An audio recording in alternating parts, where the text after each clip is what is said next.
ओम सच्चिदानंद रूपाय विश्व उत्पत्ति आदि हेतवे तापत्रय विनाशाय श्री कृष्णाय वयम नमः। श्रीमद् भागवत महापुराण कथा 10वां स्कंद 53वां अध्याय रुक्मिणी हरण। श्री सुखदेव जी कहते हैं, परिचित, भगवान श्री कृष्ण ने विदर्भ राजकुमारी रुक्मिणी जी का यह संदेश सुनकर अपने हाथ में ब्राह्मण देवता का हाथ पकड़ लिया और हंसते हुए यूं बोले। भगवान श्री कृष्ण का, ब्राह्मण देवता, जैसे विदर्भ राजकुमारी मुझे चाहती है वैसे मैं भी उन्हें चाहता हूँ। मेरा चित्त उन्हीं में लगा रहता है। कहाँ तक कहूँ, मुझे रात के समय नींद तक नहीं आती। मैं जानता हूँ कि रुक्मी ने द्वेषवश मेरा विवाह रोक दिया है, परंतु ब्राह्मण देवता, आप देखिएगा, जैसे लकड़ियों को मतकर एक दूसरे से रगड़कर मनुष्य उनमें से आग निकाल लेता है, वैसे ही युद्ध में उन नामधारी क्षत्रिय कुल कलंकों को तहस नहस करके अपने से प्रेम करने वाली परम सुंदरी राजकुमारी को मैं निकाल लाऊंगा। श्री सुखदेव जी कहते हैं, परिचित, मधुसूदन श्री कृष्ण ने यह कहकर कि रुक्मी के विवाह के लगन परसों रात्रि में है, सारथी को आज्ञा दे कि दारुक तनिक भी विलंब न करके रथ जोत लाओ। दारुक भगवान के रथ में शैवव, सुग्रीव, मेघपुष्प और बलहाक नाम के 4 घोड़े जोतकर उसे ले आया और हाथ जोड़कर भगवान के सामने खड़ा हो गया। सूर्यनंदन श्री कृष्ण ब्राह्मण देवता को पहले रथ पर चढ़ाकर फिर आप ही सवार हुए और उन शीघ्रगामी घोड़े के द्वारा एक ही रात में अर्नार्थ देश से विदर्भ देश में जा पहुंचे। कुंडिन नरेश महाराज भीष्मक अपने बड़े लड़के रुक्मी के स्नेहवश अपनी कन्या शिशुपाल को देने के लिए विवाहोत्सव की तैयारी कर रहे थे। नगर के राजपथ, चौराहे तथा गली कूचे झाड़ बुहार दिए गए, उन पर छिड़काव किया जा चुका था। चित्र विचित्र रंग बिरंगी छोटी बड़ी झाड़ियाँ और पताकाएं लगा दी गई, तोरण बांध दिए गए थे। इसी प्रकार चेदी नरेश राजा दमसोद ने भी अपने पुत्र शिशुपाल के नए मंत्रण ब्राह्मणों से अपने पुत्र के विवाह संबंधी मंगल कृत्य कराए।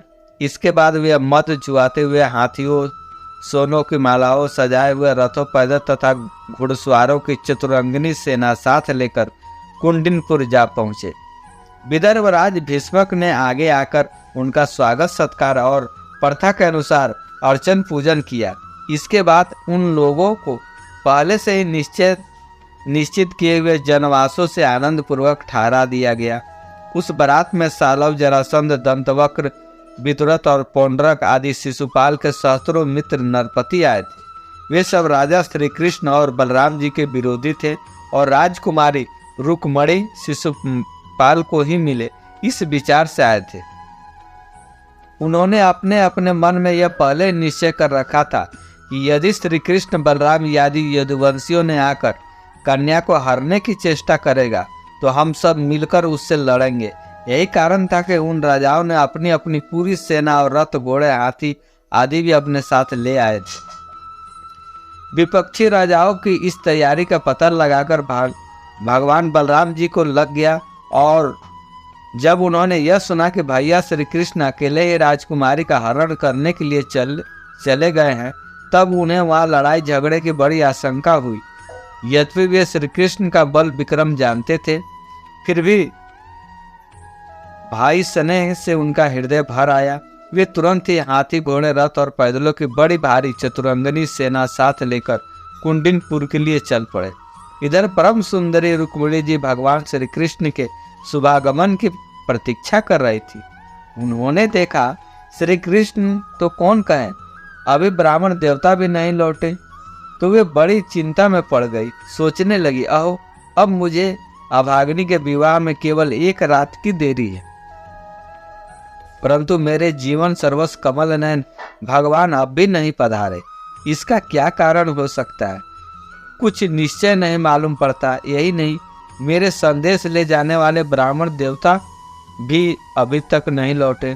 इसमें संदेह नहीं कि भगवान श्री कृष्ण स्वरूप परम शुद्ध है और विशुद्ध पुरुष ही उनसे प्रेम कर सकते हैं। उन्होंने मुझ में कुछ न कुछ बुराई देखी होगी, तभी तो मेरे हाथ पकड़ने के लिए, मुझे स्वीकार करने के लिए उतत होकर वे यहाँ नहीं पधार रहे हैं। ठीक है, मेरे भाग ही मंद है, विधाता और भगवान शंकर भी मेरे अनुकूल नहीं जान पड़ते। यह अभी संभव है कि रुद्र पत्नी गिरिराज कुमारी सती पार्वती भी मुझसे अप्रसन्न हो। परीक्षित, रुक्मिणी जी इसी उधेड़ बुन में पड़ी हुई थी। उनका संपूर्ण मन और उनके सारे मनोभाव भक्त मन चोर भगवान ने चुरा लिए थे। उन्होंने उन्हीं को सोचते सोचते अभी समय है ऐसा समझकर अपने आंसू भरे नेत्र बंद कर लिए। परीक्षित, इस प्रकार रुक्मिणी जी भगवान श्री कृष्ण के शुभागमन की प्रतीक्षा कर रही थी।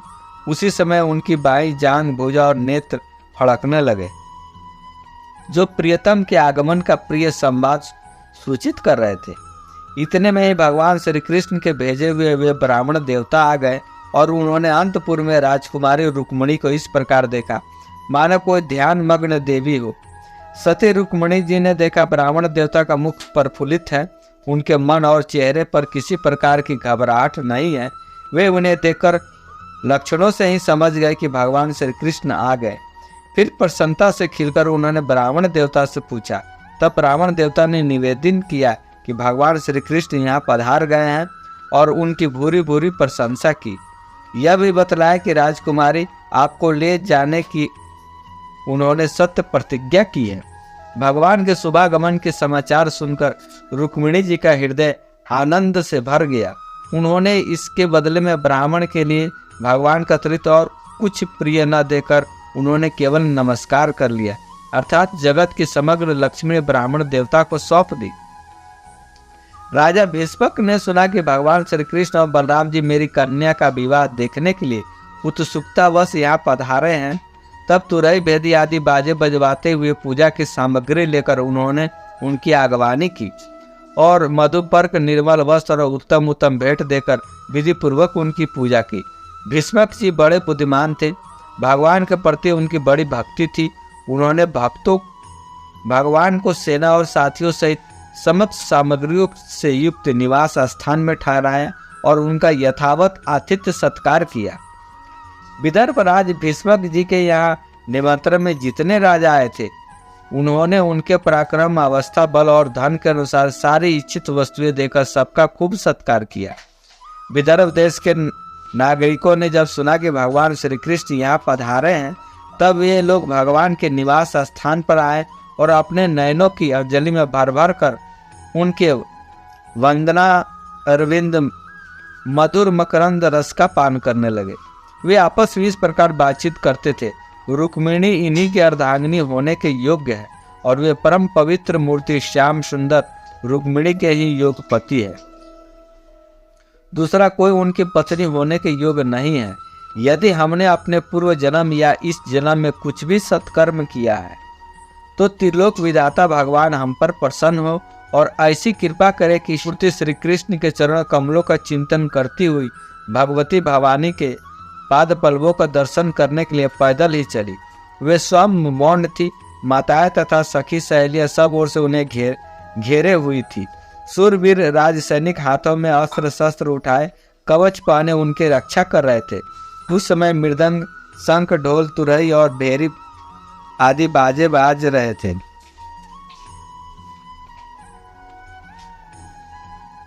बहुत सी ब्राह्मण पत्नियां पुष्पमाला, चंदन आदि सुगंध द्रव्य और गहने कपड़ों से सज धज कर साथ साथ चल रही थी और अनेकों प्रकार के उपहार तथा पूजन आदि के सामग्री लेकर सहस्त्रों श्रेष्ठ वीरांगनाएं भी साथ थी। देवी जी के मंदिर में पहुंचकर रुक्मिणी जी ने अपने कमल के सदृश सुकोमल हाथ पैर धोए आचमन किया। इसके बाद बाहर भीतर से पवित्र और शांत भाव से युक्त होकर अंबिका देवी के मंदिर में प्रवेश किया। बहुत सी विधि विधान जानने वाले बड़ी बूढ़ी ब्राह्मणियां उनके साथ थी। उन्होंने भगवान शंकर की अर्धांगिनी भवानी को और भगवान शंकर जी को रुक्मिणी जी से प्रणाम करवाया। रुक्मिणी जी ने भगवती से प्रार्थना की, अंबिका माता, आपकी गोद में बैठे हुए आपके प्रिय पुत्र गणेश जी को तथा आपको मैं बार बार नमस्कार करती हूँ। आप ऐसा आशीर्वाद दीजिए कि मेरी अभिलाषा पूर्ण हो, भगवान श्री कृष्ण ही मेरे पति हो। इसके बाद रुक्मिणी जी ने जल गंध, अक्षत, धूप, वस्त्र, पुष्पमाला, हार, आभूषण, अनेक प्रकार के नैवेद्य, भेंट और आरती आदि सामग्रियों से अंबिका देवी की पूजा की। तदंतर उक्त सामग्रियों के साथ नमक, पुआ, पान, कंठ सूत्र, फल और ईख से सुहागिन ब्राह्मणियों को भी पूजा की। तब ब्राह्मणियों ने उन्हें प्रसाद देकर आशीर्वाद दिए। दुल्हन ने ब्राह्मणियों को और माता अंबिका को नमस्कार करके प्रसाद ग्रहण किया। पूजा अर्चा की विधि समाप्त हो जाने पर उन्होंने मौन व्रत तोड़ दिया और रक्त जटित अंगूठी से जगमगाते हुए कर कमल के द्वारा एक सहेली का हाथ पकड़कर वे गिरजा मंदिर से बाहर निकली। परीक्षित, रुक्मिणी जी भगवान की माया के समान ही बड़े बड़े धीर वीरों को ही मोहित कर लेने वाली थी। उनका कटिभाग बहुत ही सुंदर और पतला था। मुखमंडल पर कुंडलों की शोभा जगमगा रही थी। वे किशोर और तरुण अवस्था की संधि में स्थित थी। उनके होठों पर मधुर मुस्कान थी। उसके दांतों के पात तो कुंडली के समान परम उज्जवल, परंतु पके हुए कुंदरू के समान लाल लाल होठों की चमक से ऊपर भी लालिमा आ गई थी। उनके पांवों के पायजेब चमक रहे थे और उन्हें लगे लगे छोटे छोटे घुंघरू रुंझुन रुंझुन कर रहे थे। वे अपने सुकुमार चरण कमलों से पैदल ही राजहंस की गति से चली जा रही थी। उनकी वह अपूर्व छवि देखकर वहां आए हुए बड़े बड़े यशस्वी वीर सब मोहित हो गए। कामदेव ने ही भगवान का कार्य सिद्ध करने के लिए अपने बाणों से उनका हृदय जर्जर कर दिया। रुक्मिणी जी इस प्रकार इस उत्सव यात्रा के बहाने मंद मंद गति से चलकर भगवान श्री कृष्ण पर अपना राशि राशि सौंदर्य निछावर कर रही थी। उन्हें देखकर और उनकी खुली मुस्कान तथा लजीली चितवन पर अपना चित्त लुटाकर वह बड़े बड़े नरपति एवं वीर इतने मोहित और बेहोश हो गए कि उनके हाथों से अस्त्र शस्त्र छूटकर गिर पड़े। वे स्वयं भी रथ, हाथी और घोड़ों से धरती पर आ गिरे। इस प्रकार रुक्मिणी जी भगवान श्री कृष्ण के शुभागमन की प्रतीक्षा करते हुए अपने कमल की कली के समान सुकुमार चरणों को बहुत ही धीरे धीरे आगे बढ़ा रही थी। उन्होंने अपने बाएं हाथ की उंगलियों से मुख की ओर लटकती हुई हल्के हटाई और वहां आए हुए नरपतियों को लजीली चितवन से देखा। उसी समय उन्हें श्याम सुंदर भगवान श्री कृष्ण के दर्शन हुए। राजकुमारी रुक्मिणी जी रथ पर चढ़ना ही चाहती थी कि भगवान श्री कृष्ण ने समस्त शत्रुओं को देखते देखते उनकी भीड़ में से रुक्मिणी जी को उठा लिया और उन सैकड़ों राजाओं के सिर पर पांव रखकर उन्हें अपने रथ पर बैठा लिया, जिसकी ध्वजा पर गरुड़ का चिन्ह लगा हुआ था। इसके बाद जैसे सिंह सियारों के बीच से अपना भाग ले जाए, वैसे ही रुक्मिणी जी को लेकर भगवान श्री कृष्ण, बलराम आदि यदुवंशियों के साथ वहां से चल पड़े। उस समय जरासंध ने वशवर्ती अभिमानी राजाओं को अपना यह बड़ा भारी तिरस्कार और यश कीर्ति का नाश सहन न हुआ। वे सब के सब चिढ़कर कहने लगे, ओ हमें धिक्कार है, आज हम लोग धनुष बाण धारण करके खड़े ही रहे और एक ग्वाले जैसे सिंह के भाग को हरिन ले जाए, उसी प्रकार हमारा यश छीन ले गए। शेष अगले अंक में।